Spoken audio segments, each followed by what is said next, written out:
Todos los días del mundo son puertas y pasos, abrir o cerrar. Puede que no seas feliz de aquí hasta el final. La geometría sagrada, te odio, goodbye, por favor, hasta luego.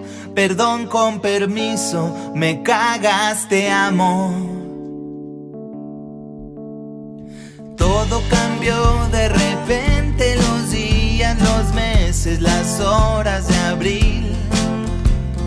Todo lo que vivirás te condenará.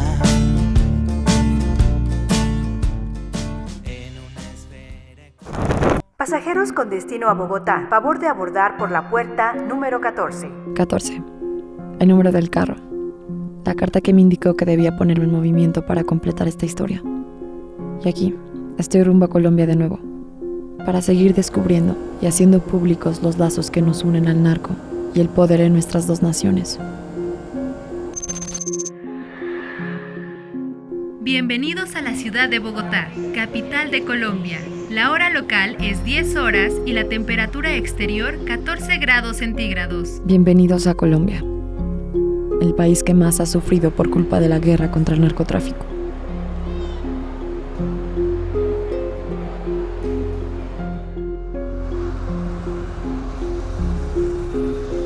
A finales del siglo XIX, un alto porcentaje de la cocaína mundial, legal para ese entonces, provenía del Perú.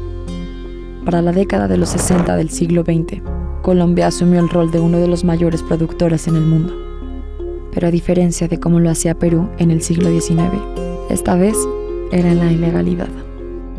Y de esa manera, mientras los traficantes en Colombia ya establecían sus cadenas de venta de cocaína en Estados Unidos y se daban los primeros pasos del cartel de Medellín y el cartel de Cali, Colombia se convertiría en el país a señalar y las nacionalidades a perseguir. El 9 de junio de 1976, los detectives del DAS, Departamento Administrativo de Seguridad de Colombia, capturaron en Pasto, Nariño, a Pablo Escobar Gaviria y su primo Gustavo Gaviria por transportar 39 libras de cocaína en las llantas de un camión. Una semana después, los detectives fueron asesinados y en menos de 2 meses, los abogados de Escobar los habían sacado de la cárcel. Escobar, de origen humilde, quien empezó sus actividades delincuenciales en el robo de equipos de sonido y lápidas para venderla, tiempo después se uniría a los hermanos Ochoa, Carlos Leder y Gonzalo Rodríguez Gacha, alias El Mexicano, para crear junto a un grupo de alrededor de 20 familias criminales en Medellín, la organización mafiosa que llevaría el nombre de esa ciudad, el Cartel de Medellín. Para ese entonces, el Cartel de Medellín era dueño de casi todos los laboratorios en el sur de Colombia. A la vista de las autoridades, resume el informe de la Comisión de la Verdad en Colombia, y una prueba de ello fue Tranquilandia, el laboratorio de cocaína más grande del país, propiedad del Cartel de Medellín, ubicado entre los departamentos del Caquetá y del Meta, que fue destruido en los años 80. Para la década de los 80, la organización suministraba más del 80% de toda la cocaína traficada en Estados Unidos. En 1981, el secuestro de Marta Nieves Ochoa, hermana de los Ochoa, por una organización guerrillera, llevó a la creación de un grupo paramilitar financiado por el Cartel de Medellín, conocido como Muertas Secuestradores. MAS. Según Inside Crime, el MAS fue la semilla del paramilitarismo en los años 90. El MAS demostró a los carteles que con la violencia desmedida podría obligar al Estado a actuar a su favor. Violencia desmedida que esta misma ciudad ha sentido en muchos. En 1982, Escobar fue elegido representante suplente a la Cámara de Representantes de Colombia por el movimiento Alternativa Popular que dirigía Alberto Santofimio Botero, un reconocido dirigente liberal. A mediados de 1983, el entonces ministro de Justicia de Colombia, Rodrigo Lara Bonilla, acusó a Escobar de narcotráfico y vinculación con el MAS ante la Cámara de Representantes. En ese mismo año, Estados Unidos canceló la visa de turista de Pablo Escobar y lo señaló como un poderoso narcotraficante. Aquel año sería el principio de una era de terror en Colombia, que acabaría casi una década después, con el desmantelamiento total del Cártel de Medellín. El temor de la extradición que perseguía a los narcos del cartel de Medellín los llevó a reunirse en el Hotel Marriott de Panamá durante el gobierno de Belisario Betancur con el expresidente Alfonso López Michelsen. Allí, los narcotraficantes Pablo Escobar y Jorge Luis Ochoa ofrecieron entregar todas sus operaciones en Estados Unidos y someterse a la justicia colombiana. Sin embargo, la información se filtró a la prensa y se truncó cualquier posibilidad de diálogo. El resultado de esos diálogos fallidos fue la agudización de la guerra. Homicidios a cualquier funcionario que amenazara perseguir a narcotraficantes, atentados terroristas, el secuestro de miembros de la élite colombiana y el asesinato indiscriminado a policías constituyeron el repertorio militar en lo que restó de los años 80. Con el país convertido en un escenario de guerra civil, el cártel de Medellín recibió duros golpes.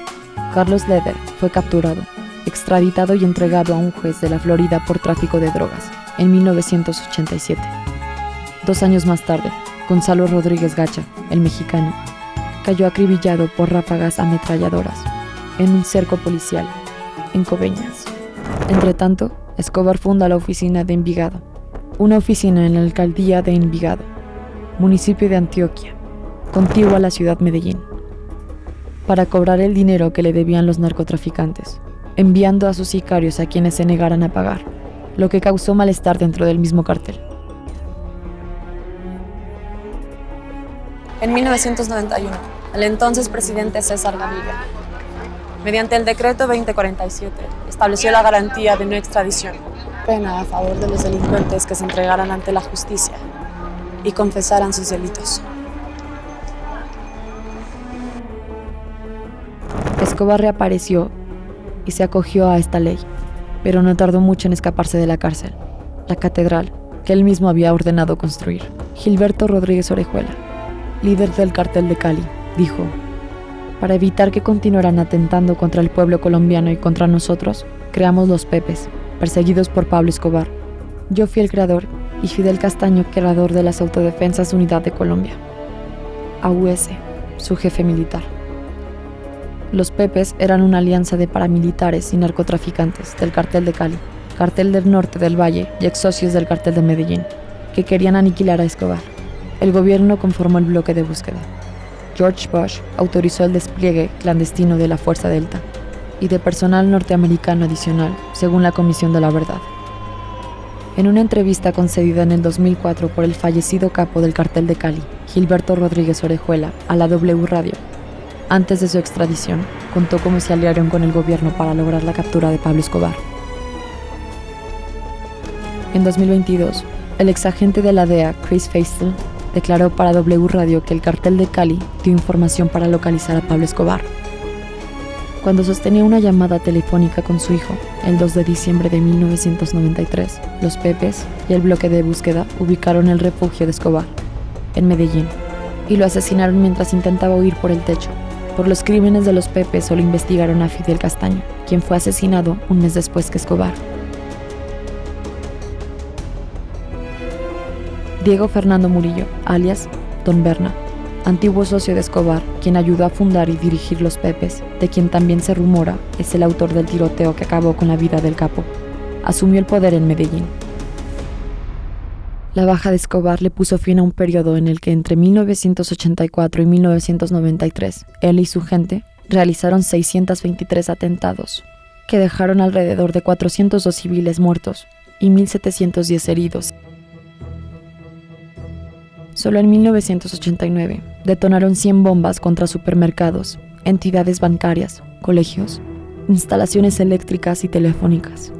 En 1990 detonaron 85 bombas en las sedes de drogas La Rebaja, propiedad del cartel de Cali, en Pereira, Cali, Bogotá y Medellín. En diciembre de 1992 detonaron 10 bombas y 25 durante el siguiente año. Y esto sin contar los atentados más grandes como la bomba que en un avión de Avianca en 1989, que dejó 111 pasajeros muertos, más la bomba a la sede del DAS en Bogotá, que dejó 700 heridos. Alrededor de 5.500 personas murieron en la guerra contra el cartel de Medellín entre 1989 y 1993. Entre estas, cerca de 550 policías. Una tragedia enorme sin ningún resultado favorable, ya que el negocio sigue funcionando, ahora con otros protagonistas, pues Escobar quien según la revista Forbes, en 1980, figuró en la lista de los 10 hombres más ricos del mundo, que llegó incluso a ofrecer pagar la deuda externa colombiana con tal de que no se persiguiese más. A este monstruo lo siguieron otros, algunos colombianos, muchos mexicanos, otros de distintas nacionalidades que han hecho más fuerte el narcopoder. Consolidado narcoestados, haciendo que el sacrificio de miles de víctimas anónimas y el de las que cayeron en los magnicidios, como Luis Carlos Galán, candidato presidencial, Rodrigo Lara Bonilla, ministro de Justicia, Tulio Manuel Castro Gil, juez del caso Rodrigo Lara, Hernando Vaquero, magistrado de la Corte, Gustavo Zuluaga, juez contra Escobar, Jaime Ramírez, jefe de la Policía Antinarcóticos, Guillermo Cano, director del diario El Espectador, Carlos Mauro Hoyos, procurador general, María Elena Díaz, jueza sin rostro contra Escobar, Carlos Valencia, magistrado del Tribunal de Bogotá, Valdemar Franklin, coronel de la Policía Antioquia, y Enrique Loumurtra, exministro de Justicia, entre otros. Gilberto Rodríguez Orejuela, alias El Ajedrecista, mantuvo por varios años su imagen pública de hombre respetable, pues se le conocía como un próspero empresario con varios negocios legales, dueño de la cadena de farmacias Drogas La Rebaja, que funciona aún en Colombia bajo el control estatal, y del Grupo Radial Colombiano. Fundó el Banco de los Trabajadores y fue accionista de la Cooperación Financiera de Boyacá y del Club de Fútbol América de Cali, práctica que fue muy común en los años 80, cuando casi ningún equipo logró quedar por fuera de la influencia del dinero del narco. El narcopoder. Otro gol del narcopoder. En 1994, se reveló la narcofinanciación del Cártel de Cali a la campaña de Ernesto Samper, conocida como Proceso 8000, en la que fue vinculado el ex senador Alberto Santofimio, cercano de los narcos caleños y de Escobar. Con la muerte de Escobar y los Rodríguez Orejuela en el centro de atención la prensa colombiana, el Estado colombiano y los servicios estadounidenses se fueron contra el Cártel de Cali y capturaron a sus capos en 1995, allanando el camino para una nueva generación de delincuentes. Toda esta historia de violencia ocasionada por el narco, Colombia ha padecido otra forma de violencia, ubicada particularmente en las zonas rurales. Esta ha sido la acción guerrillera.